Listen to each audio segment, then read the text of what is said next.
مالك يا رحمة، في ايه؟ ليه حاسة ان انتي قاعدة على المذاكرة بتوهان كده ومش عارفة انتي عاوزة ايه ومش عارفة بتعملي ايه؟ ليه شكلك متضايق كده؟ ده حتى لسه في بداية السنة. انا حاسه ان انا مخنوقه ومتوتره، مش عارفه اذاكر الكيمياء. ليه طيب؟ ايه المشكلة معاكي؟ مش عارفه اسمع المدرسين مين، ولا حاسه ان انا مش عارفه مش مركزه مع كلهم، قاعده بدور على مدرسين ومش عارفه اعمل ايه. طب اهدي وما تتوتريش خالص، عادي، احنا لسه في بداية السنة ومشوار طويل قدامنا. تعالي معايا نحل مشاكلنا سوا. طيب حاضر. ثانوية عامة 2026، ازيكم عاملين ايه؟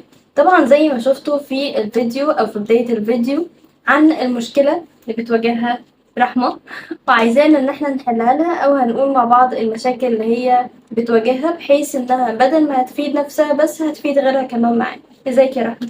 الحمد لله. ايه اخبار الكيمياء وليه عاملة معاكي مشكلة كبيرة كده؟ حاسه ان انا متوتره وتايهه ومش عارفه احدد المدرسين اللي انا اسمع لهم في الكيمياء. طيب، آم، ممكن ان احنا ناخد مثلا مشكلة انت متوترة وتايهة في ايه بالظبط. طب هسألك شوية اسئلة. انت عملتي ايه اصلا في بداية الكيمياء؟ يعني بدأتي مذاكرتك ازاي؟ بدات المحاضرات التأسيسية. اول حاجة رحمة قالتها، ودي حاجة كويسة جدا يا رحمة، ان انت بدأتي بالمحاضرات التأسيسية.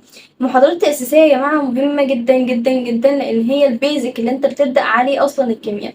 ما ينفعش ان انت تخش مثلا على العناصر الانتقالية وانت مش عارف يعني ايه جدول دوري، او مش عارف اهم العناصر في الجدول الدوري كانت ايه، مش عارف مثلا الاكسدة والاختزال، مش عارف الحاجات دي كلها، مش عارف يعني ايه انك تاخد قانون كيمياء وبتطبق عليه. كل الحاجات دي اللي بيعرفها لك واللي بيأسسك فيها هي المحاضرات التأسيسية. هتقولي طب اسمع مين في المحاضرات التأسيسية؟ انت سمعتي مين يا رحمة؟ مستر خالد صقر ومستر عبد الجواد. طيب، انت سمعتي اتنين، مستر خالد صقر ومستر عبد الجواد، هل الاتنين كانوا نفس المحتوى ولا انت استفدتي من كل واحد حاجة او ما كانوش متشابهين؟ لا، انا استفدت طبعا من الاتنين. كان في ده زيادة حاجة وده زيادة حاجة، فاستفدت منهم هما الاتنين. ودي معلومة مهمة جدا، ان في المحاضرات التأسيسية انت بتلم اللي خدته في اولى وتانية، فمش شرط المدرس الواحد يقولك كل حاجة. في الكيمياء او مش في الكيمياء، في المحاضرات التأسيسية بالذات انت ممكن تسمع فيها اكتر من حد. انما لو جيت قلت لي هناخد في الكيمياء درسين، هقولك لا، اقف وستوب وما ينفعش. طب ليه؟ لان الكيمياء شرحها كل مدرس بيبقى ليه طريقته، وكل مدرس بيبقى ليه حل مختلف، ان هو مثلا هيحل لك القوانين بشكل معين، في مدرس تاني يستنتج لك اصلا قوانين تسهل عليك الدنيا. فعلى حسب انت بتفهم من مين، وعلى حسب الشرح اللي انت بتحب تسمعه منين.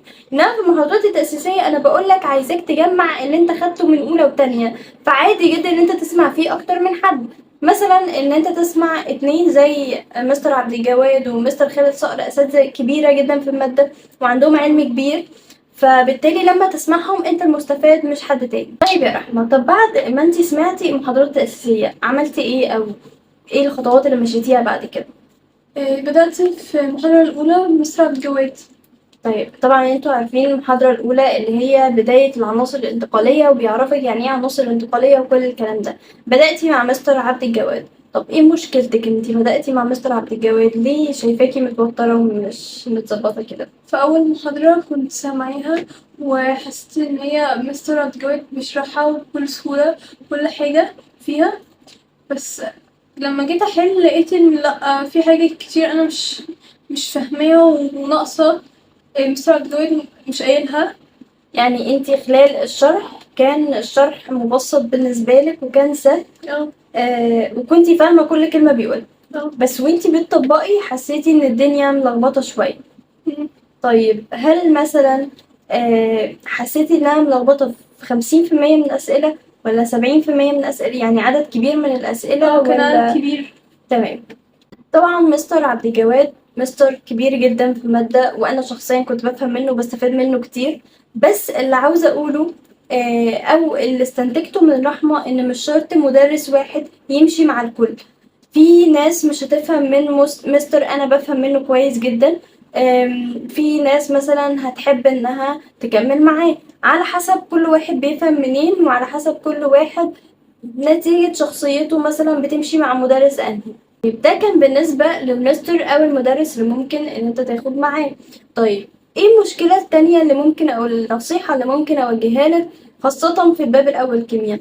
الباب الاول كيمياء عايز تأسيس كويس، خاصة الباب الاول والتاني. التاني مثلا عايز اكسدة واختزال وتعامل او اللي هيفيدك كمان في الكهربية، والباب الاول عايز ان انت تكون دارس الجدول الدوري بشكل كويس، العناصر الانتقالية تركز فيها قوي. فالموضوع عايز منك مش بس ان انت بتدرس الحاجة كأنها آه، حفظ مثلا بس او فهم بس، يعني لا، انت بتاخد الحاجة بسلاسة، بتاخدي الحاجة بسلاسة يا رحمة. انا برضو بوجه لك كلام، مش عاوزاكي ان انتي تكوني بتذاكري الحاجة على انها كتاب انا بذاكر وبقرا وبحل وخلاص. لا عادي. وعلى فكرة موضوع ان انتي تغلطي في اسئلة عادي، بس هنقف عند حتة معينة بس فيه، هي ان انت الغلط ما يزيدش عن 25-30% من الحل. يعني انا مثلا حلة 100 سؤال، 70 منهم صح 30 غلط، وقتها اقولك تمام. انما ان انت تحل 100 سؤال 50 و50، لا. تحل مثلا 10-20 منهم صح بس لأ، فوقتها نقف، وقتها نحس ان في مشكلة فعلا.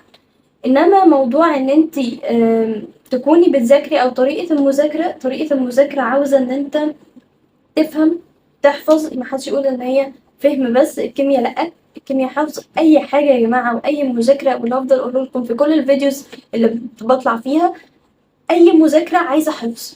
حتى لو المادة دي بتتفهم، بس الرياضة نفسها عايزة حفظ. طب ازاي يا دكتور يعني احفظ رياضة؟ الرياضة انت بتحفظ قوانين، بتحفظ طرق بتطبقها.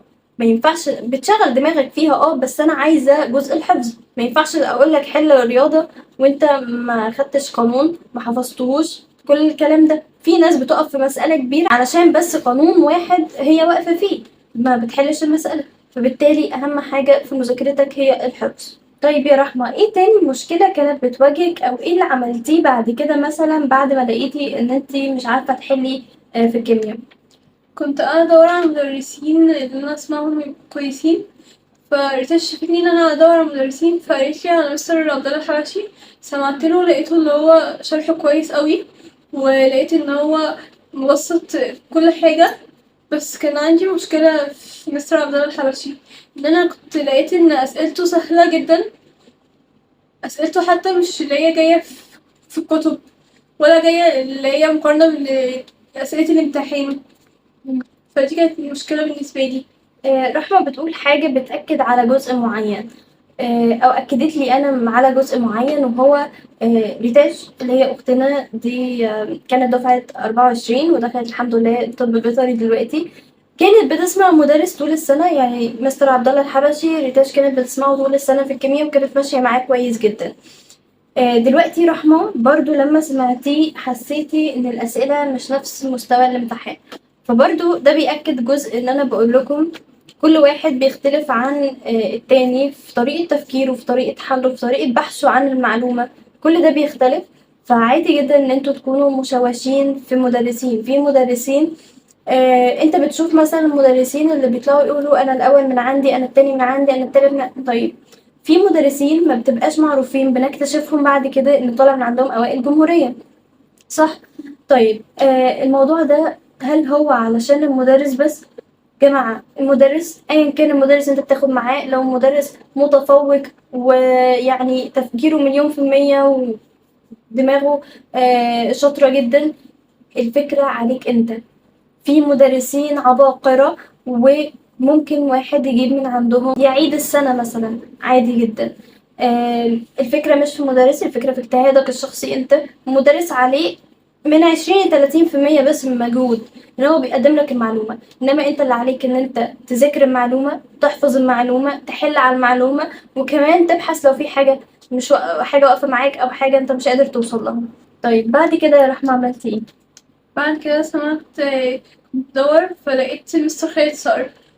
بصراحة شرحه جميل قوي، وحسيت ان هو بسط كل حاجة، كنت فاهمة قوي، واسئلته حلوة كمان. فحسيت لا، مستر خالد صقر ده بالنسبة لي يعني اتعلمت منه احسن قوي، واحد احسن فهمتيه. واحد فيهم. طب والنتيجة مثلا يعني وانتي بتحلي الموضوع ايه؟ لا، كان احسن بكتير. يعني غلطتي قد ايه مثلا من كام سؤال؟ مثلا 2 من 100 سؤال. طيب ده حلو جدا. نتيجة مبهرة. مش هقول ان المستر مثلا يعني مستر خالد صقر من المدرسين العباقرة والمدرسين المجتهدين جدا والمدرسين اللي بيأدوا اللي عليهم فعلا بضمير ويعني كل حاجة كويسة فيه. بس برضو العامل الأساسي كان عليك انتي. هي كان ممكن انها تسمع مستر عبد الجواد وعادي تلاقي المسائل صعبة بقى تفضل وتكتئب وتحس ان الدنيا خلاص وقفت هنا وانا مش عارفة افهم مش عارفة اذاكر. هي بدأت تبحث بدأت تدور على المعلومة بنفسها بدأت تدور على اللي هيريحها واللي هو فيه يعني اللي هيفيدها واللي ماشي مع شخصيتها في المذاكرة. فما وقفتش عند حاجة معينة وده اللي انا بدعوكم ليه او اللي انا بقوله لكم بلاش تقفوا على مكان معين او مدرس معين. لو انت ما فهمتش منه من حصه او من اول حصه وجيت تحل خلاص الموضوع خلص. انت ما بتجربش في ثانويه عامه. انت بتجرب مثلا حصه اتنين خلاص مش قادر تفهم لا يعني خلاص مفيش فرصه ان انت تدي المدرس فرصه تانية. دي في حاجه يا رحمه انا لاحظتها فيكي وانت بتحلي ان انت لو مثلا وقف معاكي سؤال بيفضل واقف على طول. يعني بيفضل مطول معاكي فتره طويله بتاخدي فيه وقت طويل لو حاجه وقفت معاكي. صح.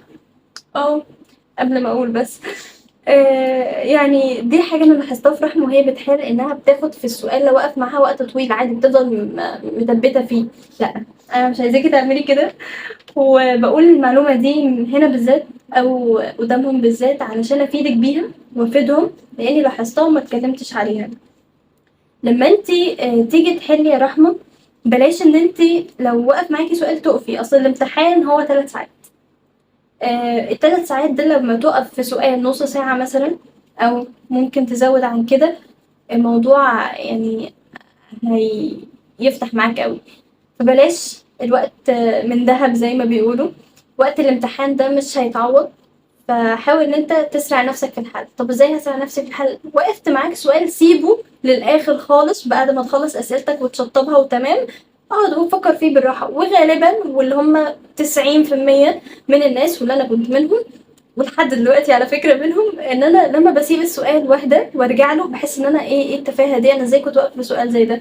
ده قانونه بسيط جدا ويتحل بمنتهى السهولة. وعلى النقيض الاخر ان في ناس مثلا شافت سؤال وما عرفتش تحله فخلاص انا هسيبه. طب هتسيبيه هتحليه في الاخر؟ لا هسيبه بشوفه من اي حتة. يا جماعة في اخر السنة انت مش هتلاقي حد ان هو يقولك افتح يوتيوب فشوف الحل وتعالى حل السؤال. لا خلاص يعني الموضوع كل ما هتتدرب على ان انت اول ما تشوف سؤال تستصعبه فتسيبه. لا انت هتسيبه للاخر بس هتسيبه عشان تفكر فيه بعد كده. كلامي واضح؟ طيب هكمل معاكم بقى مع رحمة. نصايحي ليكم في كل باب او انا قلت لكم مثلا في العناصر الانتقاليه ايه المطلوب منك. نيجي بعد كده مثلا للباب التاني فانت عندك كل معادلات. المعادلات اهم حاجه فيها ان انت تفهم المعادله بلاش ان انت تحفظها بس. كلام ليكي بلاش ان انت تحفظ المعادله بس.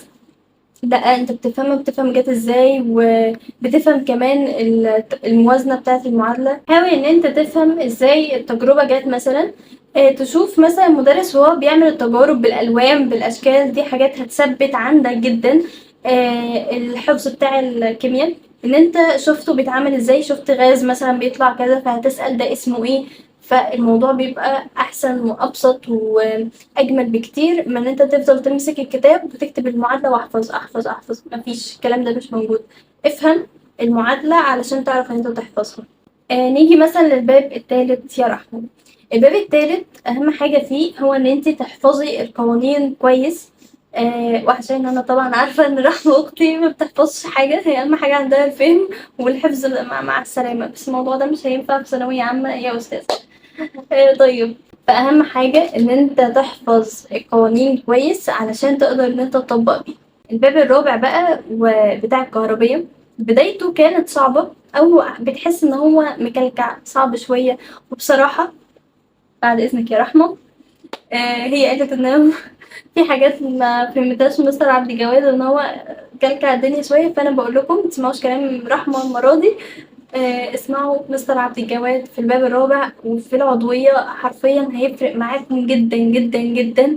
بجد شرحه مميز جدا في البابين دول. خاصة في العضوية.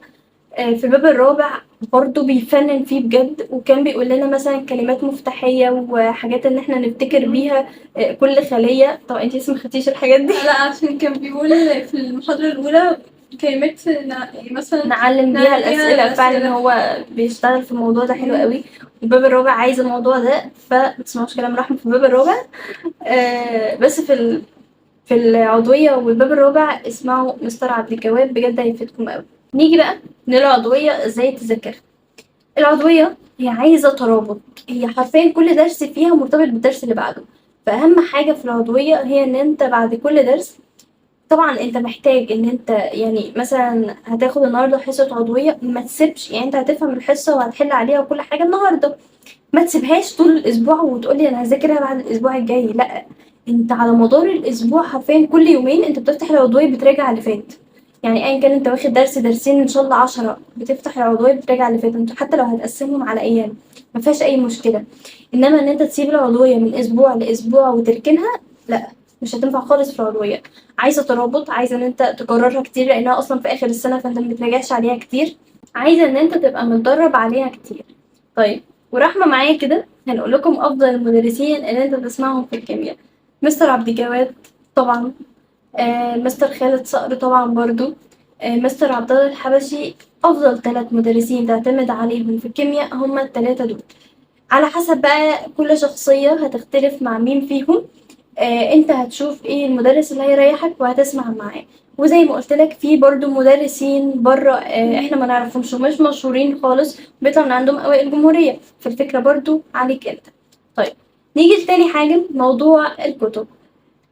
الكتب وافضل الكتب في الكيمياء هي انا كنت بحل من كتاب مندليف بصراحة، وكنت بعديه بحل كتاب الامتحان.